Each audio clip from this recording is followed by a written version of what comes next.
This is an interview on January the 25th of year 00, made by Roland Matthies for the Clark County Historical Society Archives. And I am having the privilege of interviewing Rudy Hampton, about whom I know very little. And so I'm going to ask some pretty pointed questions, unless he does it all voluntarily. So Rudy, tell us from whence you came and when you got here. I was born in West Bend, Kentucky. I came to Springfield in February of 1962. My birth given name is Rudolph. Rudy is a nickname. Mm-hmm.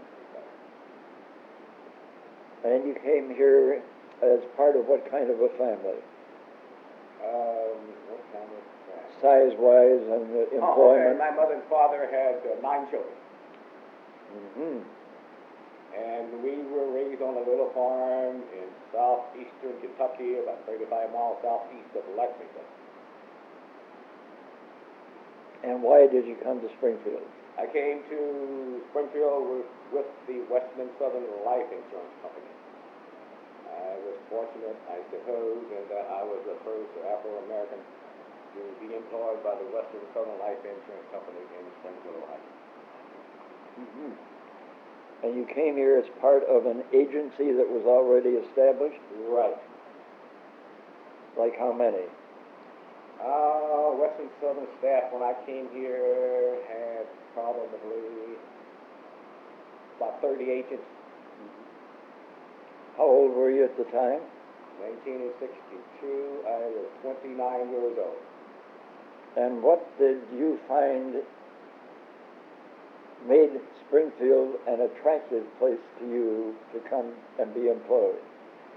Well, this job came about really through one of my college professors who taught me at Kentucky State and subsequently took a job at Central State. Somehow he found out that Western Southern wanted a minority agent here in Springfield. He contacted me, and I went through the process and was hired. When did you graduate from Kentucky State? 1961. How large a student body at the time? At the time, we had approximately 600 students. Mm-hmm. A lot of girls? I'd say 50-50. That's so. Mm-hmm. That's surprising. Have a scholarship? No. I served almost 4 years in the Air Force prior entering Kentucky State, and my time in the service entitled me to the GI Bill. And while I was in school, I got a part-time job to help support my family. Let me say also, I was married when I entered Kentucky State College. I had a wife and 2 children, and the GI Bill was not quite enough for us to live on. So I supplemented that GI Bill by working on the side. Mm-hmm. And what did you prepare to do at college in your major effort? I have a degree in business administration and a minor in social science. Mm-hmm. Now, just the other day you told me that you're a substitute school teacher. How'd you come by that? How did I make a substitute teacher? I have a friend, minister. A few years ago, we went to the Y on a regular basis at about the same time. He asked me one day if I would be interested in teaching, and my first response was no, because I had always shunned from the teaching profession because I'd heard so many negative things about it. He said, well, Rudy, think about it. If you decide you want to do it, let me know, and I'll get you an application. So I thought about it, and I said I would give it a try. This opportunity was at Clark State Community College, so I filled out the application, and sometime later I was called in for an interview, and Dr. McDonald, Clark State, hired me as an adjunct professor in the Business Technology Division. Subsequent to that, another friend asked me if I wanted to substitute in public education. I was still skeptical about it. He said, well, think about it, and if you want to do it, go out to the Springfield Clark JBS, fill out an application. We need some minorities out there, Also, Dr. McDonald told me at Clark State they needed some minorities in on the adjunct faculty. So I went to JDS, filled out the application. I started teaching there in March of 1993. I've been there on a regular basis since. And let me back up to Clark State. I started there in September of 92, and I'm still on the adjunct list there also. In addition to that, I have been certified to teach in the county schools, and I have subbed at Greenon, Northwestern. I'm also certified to substitute in Greene County, and I spent some time at Cedarville High School. My land. Yeah. No wonder you don't get to Columbus very often. Roland, let me say this. Since I've gotten into to teaching, I think maybe I have missed my calling. I really enjoy being with the kids. There is a need there for substitute teachers. I enjoy being around the students. I think it helps keep me young and active. Unfortunately, the schools are different, and I do not mean this in a negative way, but there's a lot of difference between city schools and county schools. I have found out that the county schools tend to have a better behaved student body than in our city schools. And I think that is very understandable given all the social problems, ills that we have within our city. People out in the county seem to have a higher standard of value, moral character, and those things. And you can see the difference in the kids. Would you say that this also would apply to parochial schools? Yes.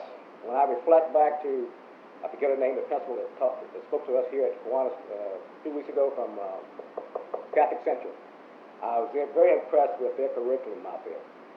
The demanded courses, if you want to call them, such as the math or sciences. I was particularly interested when she said that students at Catholic Central are required to take religious courses.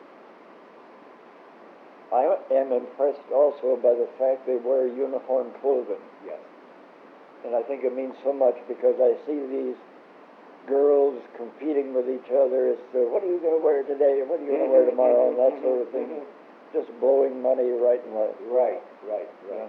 I agree with that. I think it helps the unfortunate or the poor students, if we will. Puts them all on one plane. It's not the rich and the poor and that kind of situation. Anymore, I firmly believe that economic status in our country, harms kids. I know when I came along, everyone was poor, and we were all at the same level pretty much. But now there are different tiers of economic achievement in our society. And those who are at the lower level, I think sometimes are treated properly, frowned at, laughed upon, that kind of thing. And with the uniforms and the parochial schools, they seem to try to put a handle on that. I agree heartily. You say you came here in the insurance game. Now, how did you get out of that? Well, as you probably know, the insurance game, if you don't sell, you don't make any money. You said before, I had a wife and 3 kids at that time. At the time, my wife didn't work, and one quarter my pay would be okay. If I didn't keep my sales up, the next quarter would be down. And of course, you can't raise a family that way. You need a certain consistent level of income to raise a family. So I learned about a friend of mine again told me or asked me would I like a job at the time doing a national harvester company. And harvester still is, the major employer in our area. I said, sure, I would be interested in doing that.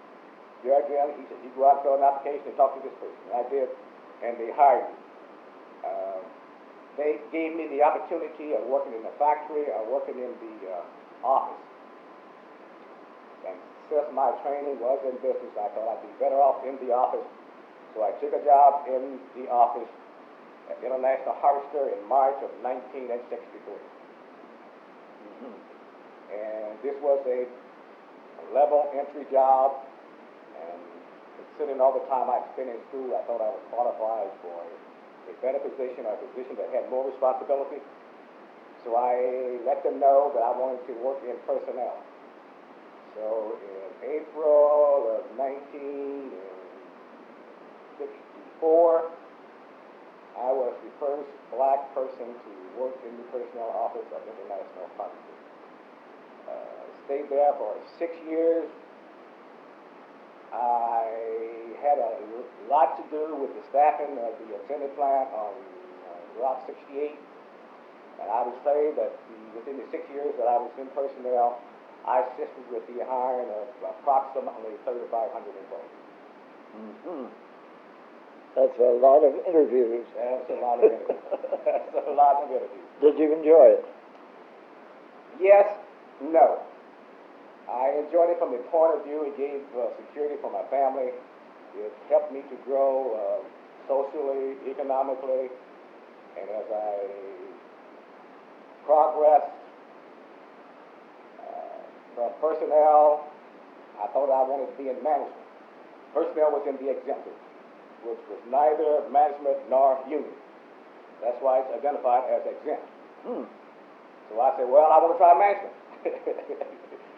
So they promoted me to management. I started out as section foreman, and sometime 2 or 3 years later, I was named foreman. At that point in time, I found out, or I discovered that production wasn't for me. Production is a very difficult life, particularly in an environment that is unionized and that is as large as Navistar. The workforce is very complex, or very mixed. You have people there from all social, economic, political backgrounds. And it can be a very difficult person in management. So I stayed there until I basically got our kids almost raised, and I decided to make a career change. But I did enjoy the experience as I came down the road and got into teaching. Even still today, I use a lot of my experiences from Navistar with the students in the classroom, particularly at Clark State. So when did you leave Navistar? I left Navistar in August of 1975. To do what? I took a job, went back to personnel with the Clark County Board of Commissioners. I organized and staffed the original personnel department for the Board of County Commissioners here in Clark County. As you know, the county government is made up of elected officials. Each elected official basically is the leader, the king, the rule caller of that organization. They are autonomous for the most part. County commissioners only control the persons, employees who work directly for the commission. For example, the sheriff's department, the auditor's department, the treasurer's department, all the other departments. Those department heads, those elected politicians, are really their own boss. My job was to build or establish a personnel department where all elected county officials could work under one personnel department. Some people joined that idea or accepted that idea. Some of them chose not to. When you left it, what happened? When I left there, I went to a social or community-based organization known as the Springfield Opportunities Industrialization Centers of America, commonly referred to as the OIC. I mentioned Carol Scott earlier as a person. Carol was very instrumental in establishing this organization here in Springfield. It was founded in Philadelphia by Dr. Leon Sullivan. Carol, through her association with the national office in Philadelphia, who had done some economic kinds of things. For example, they had established a non-profit corporation through which they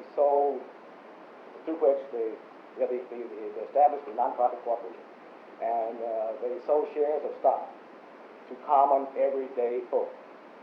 And they took this money and got into various commercial activities, housing, food service, that kind of thing. Carol thought that Springfield needed that activity here. So I was approached to be the director of that, which I accepted. We too established a nonprofit corporation here. Got this the corporation registered to the state attorney general's office. We too sold stock,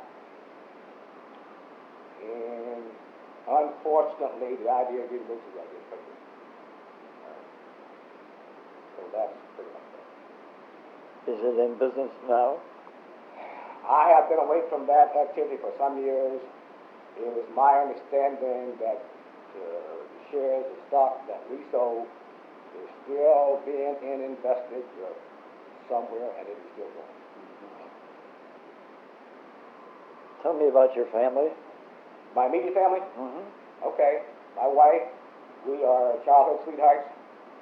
We went through what was now known as K1 through K12. We married at a very young age, and in about 2 weeks we will celebrate, if God blesses us, 46 years. Good.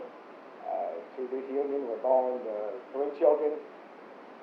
The oldest is our daughter who lives in Atlanta, and she is employed by Delta Airlines. The second son, Junie, lives in Cincinnati, and he's a professor at Union Institute and working on his PhD. Mm-hmm. Our third son, unfortunately, and very sadly, passed and left us in October 1900. Oh, no. How old are you? I am 66 years old. Just a boy. Thank you very much. You know how old I am? I would have guessed, Roland, that you're probably 25, 90. Good shot. I'm 89. Okay. I'll be 90 in June. Very good. Yeah. Very good. That's a blessing. Yeah.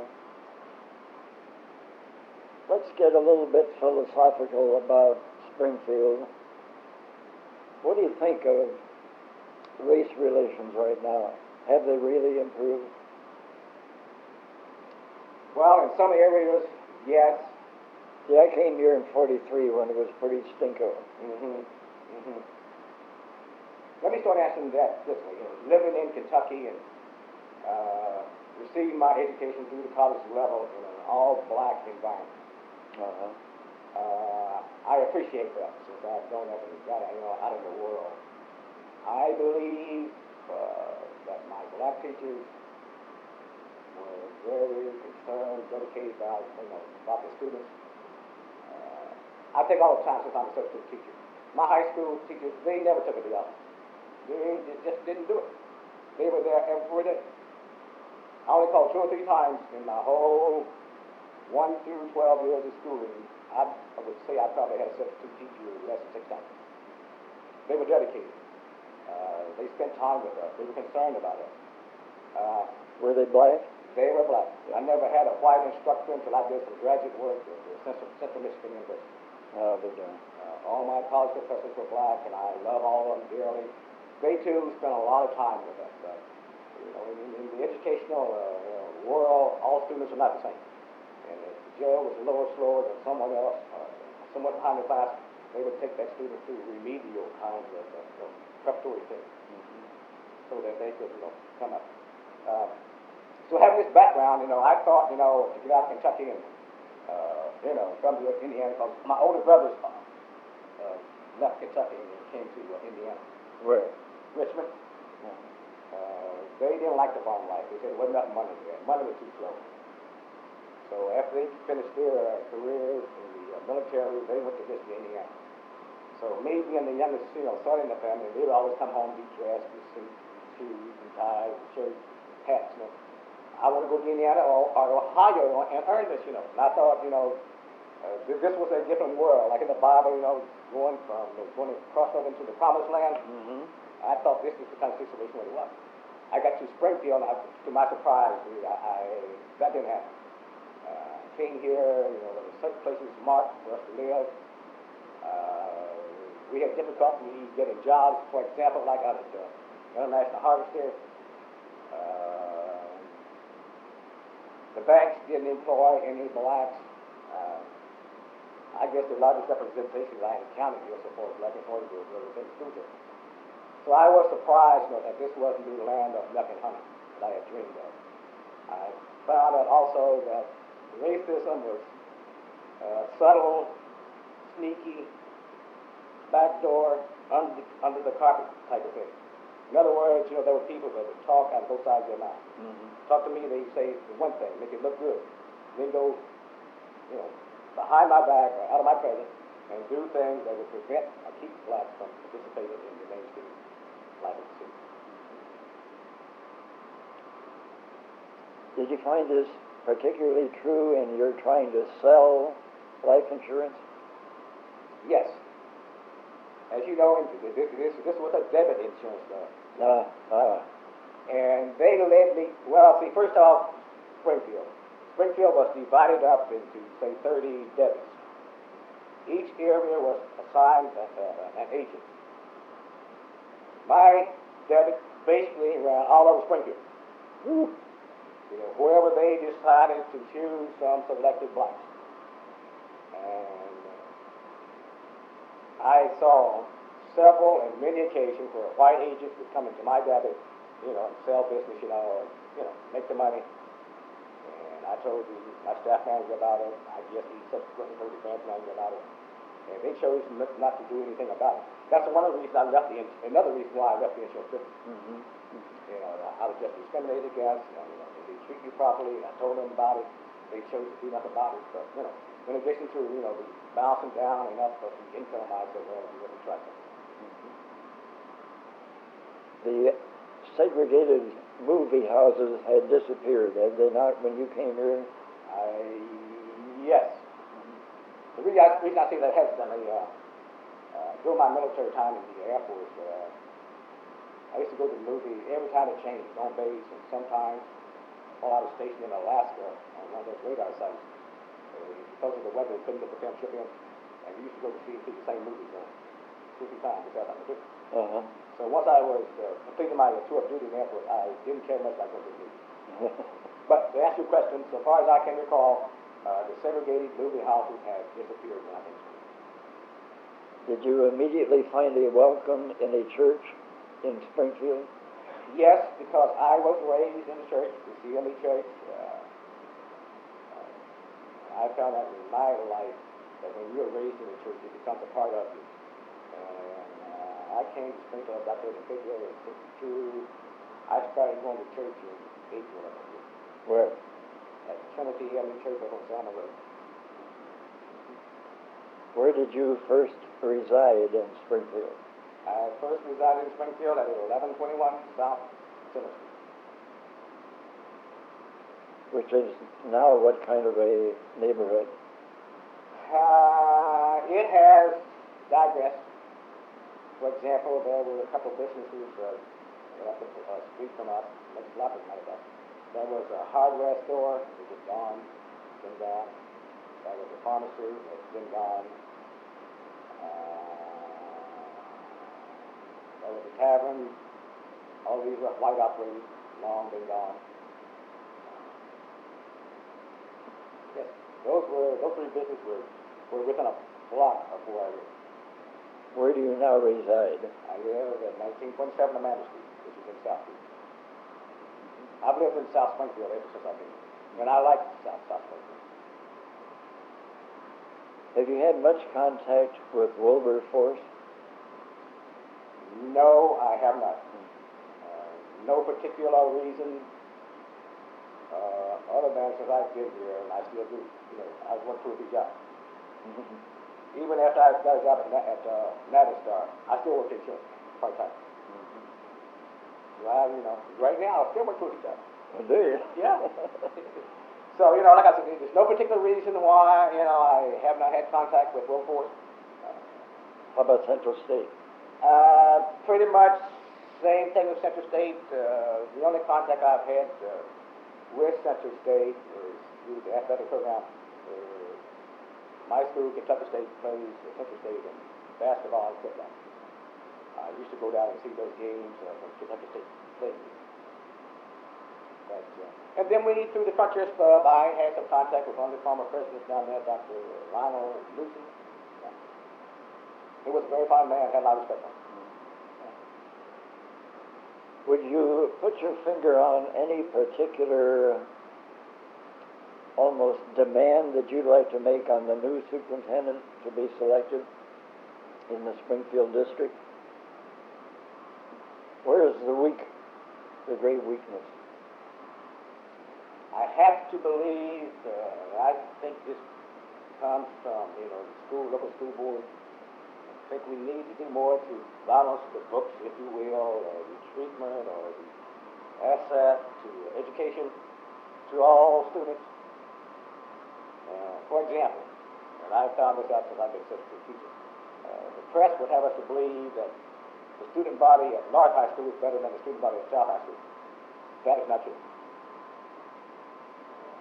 I've been told, and I've seen it, a lot of unfortunate things or bad incidents happen at North, never get to the press. It's the same thing or similar thing that happened in South. In most instances, it's front page. And that's what I'm talking about. We need to balance that, make these things somewhat equal, as we pretend that it is. Would we need a competing newspaper?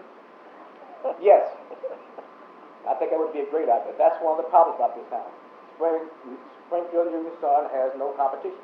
And when there's no competition in the business world, that business can pretty much call the shots. Yeah. Dayton has the same problem. Exactly. Yeah. And I think this is by design also.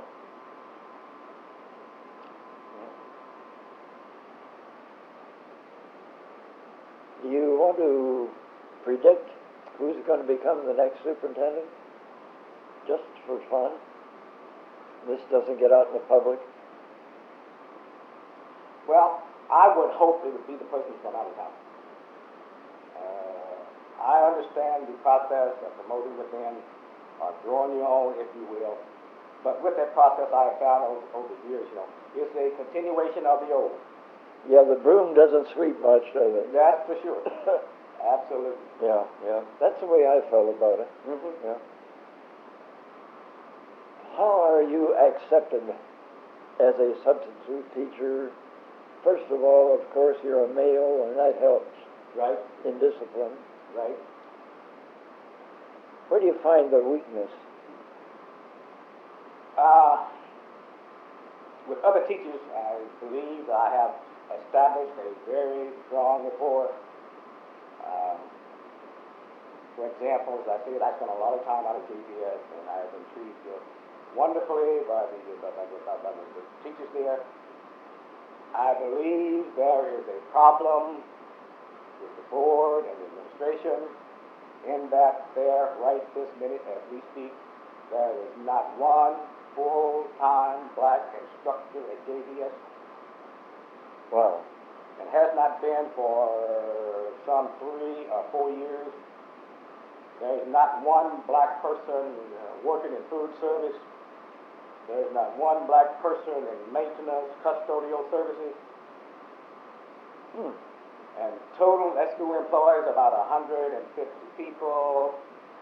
There's 4 full-time black employees out of that total number of employees. So it's ridiculous. It certainly seems to be. If I made any share an experience I had with JPS right here, and it really disgusted me, and I started to give them up. They wanted a full-time sub.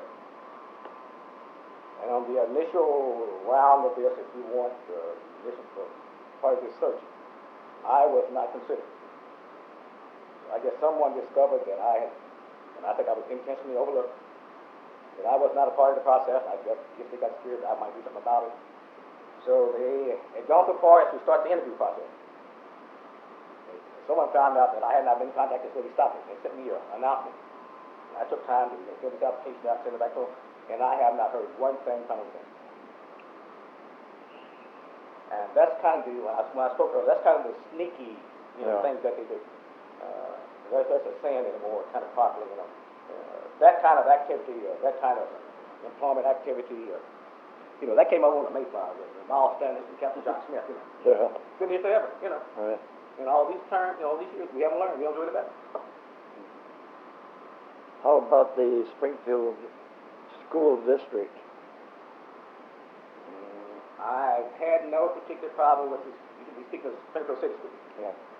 No particular problem there. No. I have been received With this, well, he takes that back. Some of the teachers in the system in the city, they're not, they know every subject comes into those schools, And I have a lot of people, they don't even speak, introduce themselves, nothing. I don't know who the principals are. That's one thing I like about Northwestern, Greenland, and Cedarville. The principals in those schools have high visibility. They walk the hall, they talk to the kids. Out at Northwestern, the kids still go out, the middle school kids, they still go outside.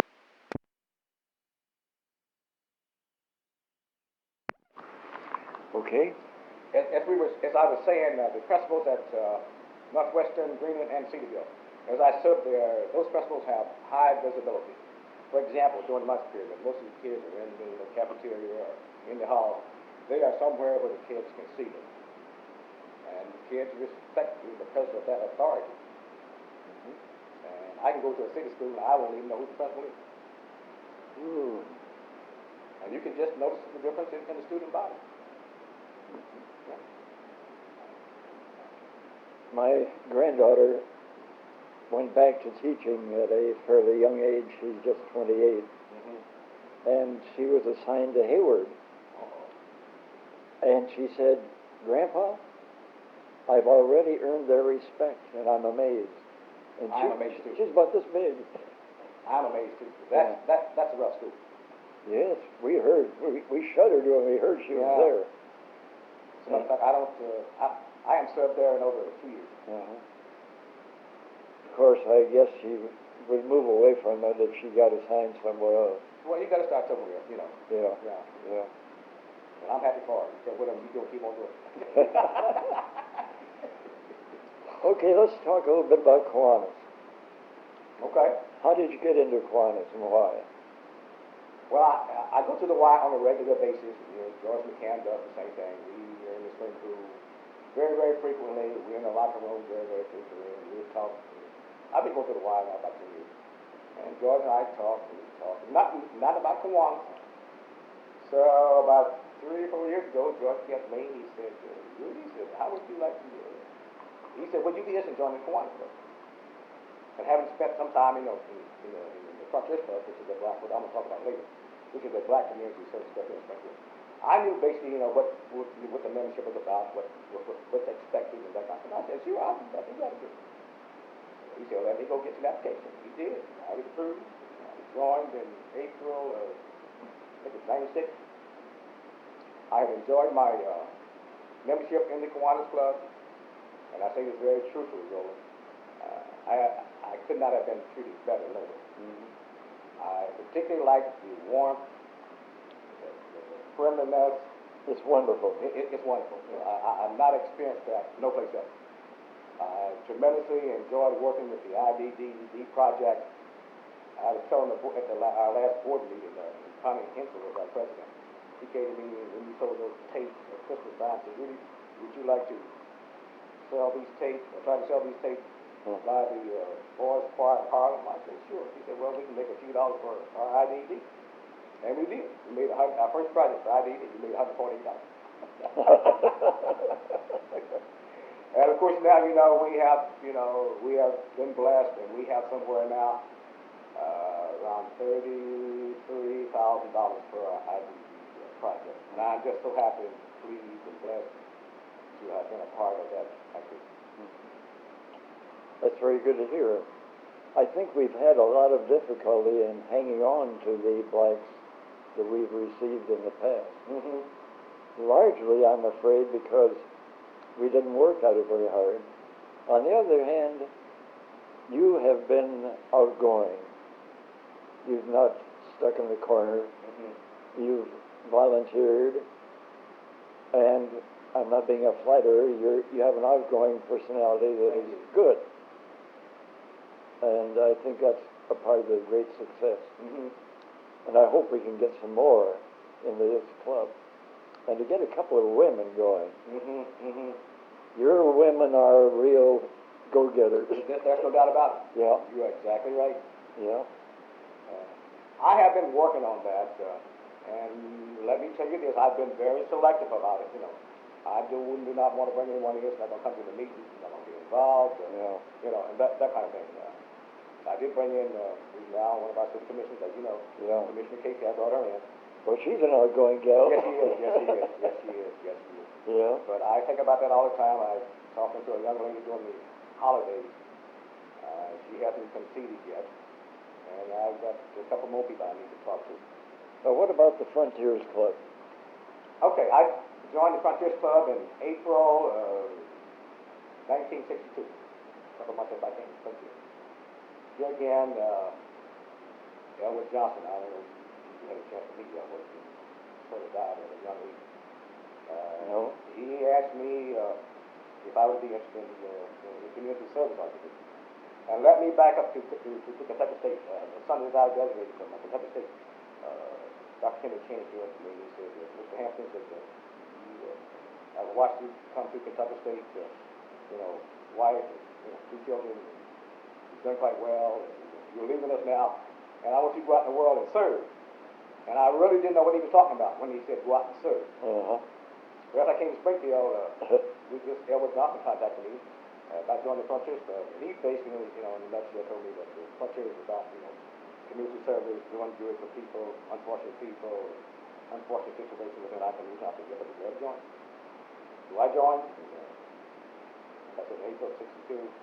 I do not. Then I got in the leadership of the club. I held the office of secretary, vice president,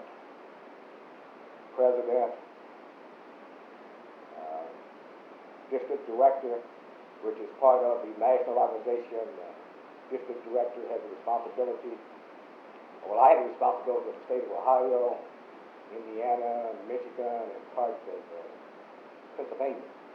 And the district director's responsibility is to reactivate the defunct clubs, establish new clubs, that kind of thing.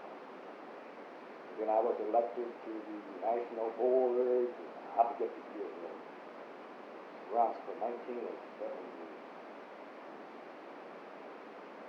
Around 1972, 73. I went on the national board as the third vice national president, stayed there 2 years. Went to second national vice, stayed there 2 years. Was blessed to have been elected national president, stayed there 2 years. Another experience that I really enjoyed. I had a chance to travel around the country and meet some of the fine Afro-Americans. Had good fellowship, established a lot of friendships, those kind of things. Was it entirely male? Yes. And Frontiers at that time Frontiers was all male. Female could not belong to our organization. Now we had an auxiliary. what about color?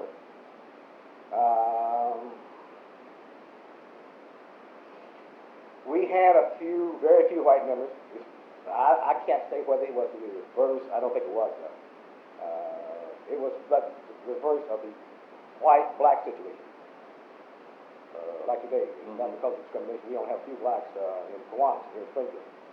We had that same situation. There were a few clubs around the country who had white members. Really believe that we just didn't search them out. Although in Springfield we had some, they were politicians, and I hate to say it, but they didn't turn out too well. Were you around here when Jack Hamilton was our sheriff? Yeah. Well, see, Jack was a member of Frontier, and that was back in the 60s. Mm-hmm. Louis Beale, who had the drugstore on the corner of Pleasant and Wittenberg, he was a member of Frontier. One of your co-workers, Dr. Jim Schrog from Wittenberg, was a member of Frontier. So, the door wasn't shut. No, it wasn't. And, we probably should have done a better job recruiting, but. Are you still in it? No, would you believe I submitted my letter of resignation December 31st last year. They still have the reason I did it, they still have the evening meetings. And I found out that evening meetings anymore are just not good. Once I've taught all day, I don't feel like, getting up and going to a meeting like this. I don't do anything like this. It was a hard, tough decision, but, I learned a lot through Frontier. They really advanced me socially. And that's why I was able to accept the Kiwanis easily. I've been through the process.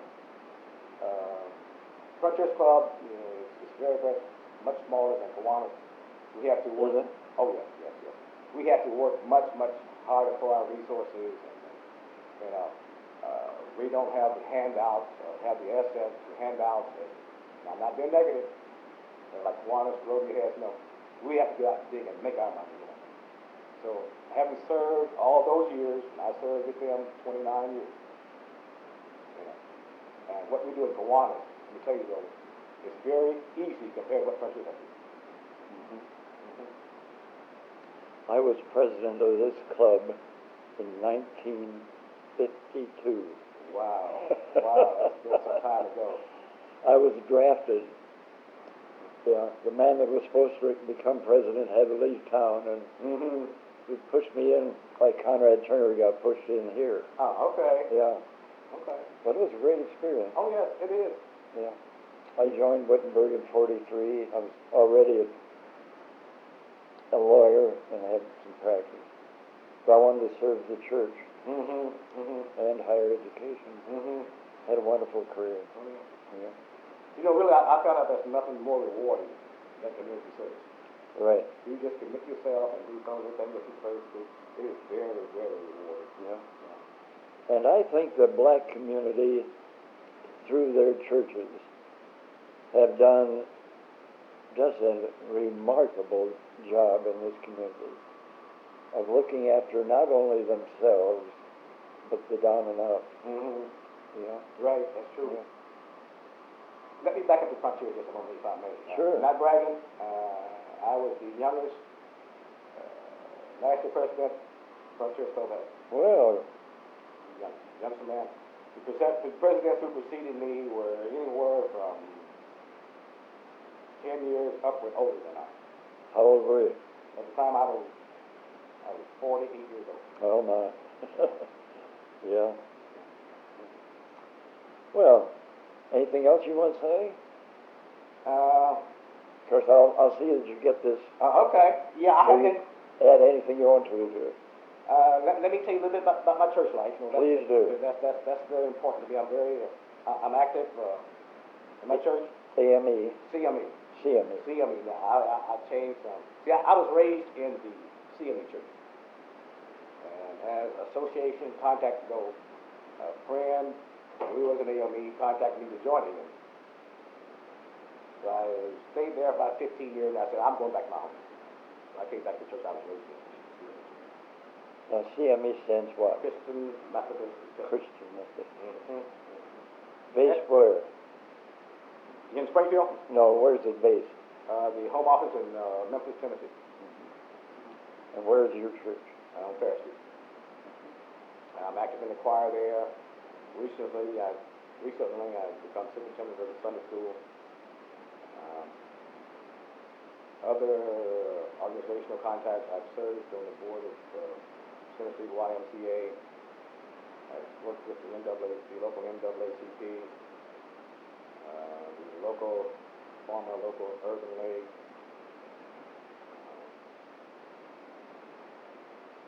Years ago, I served on, which we don't have anymore, the Selective Service Board.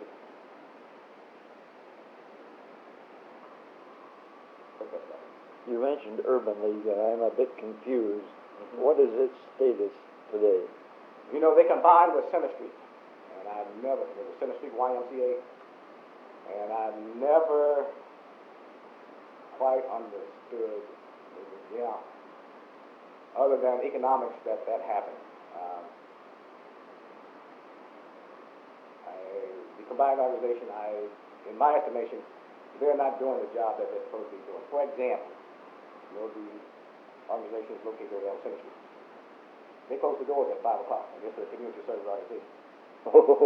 You know, community organization, close at 5 o'clock, close Saturdays and Sundays. That's pitiful. It is. There's no place for our kids to go, And then when our kids get out the street and do wrong, then, the negative comments come back. It's in the press, So, I know that they have some economic problems, or they have had, but it just seems to me that they should find some way to live through that.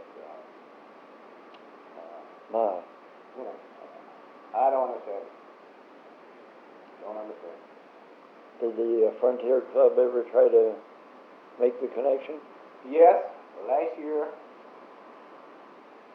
the community center, these Urban League and Community Center, they have I don't want to say a halfway house. I guess it's more like a home for the homeless. Over here on Mulberry Street, I think it is. Mm-hmm. So they came to us and asked us to buy furniture for one of the rooms.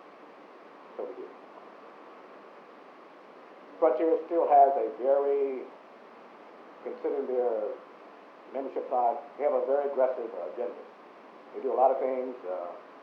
I was at the Y last night and someone asked me to do that. Nothing about the Frontier anymore. I said, yeah, that's true. Because Springfield News and Sun is so selective. But the editor is a black. Will make sense, does it? Huh. Well, you know, really what happens, well, now since we're talking, you know, a lot of times we black men, we get in those positions, we are afraid of those, we're afraid of the Hatchet Act. If I go too far, I lose my job. That's the real world. You bet. That's the real world. You bet. Yeah. But, you know, that's the real deal. I thank you very much. Oh, okay. It's been very interesting to me. Oh, okay. And I get to know you. Oh, okay. I've enjoyed it. It'll take some time before I get the copy made because No problem. Whenever you get it done, just let me know. the young lady who does this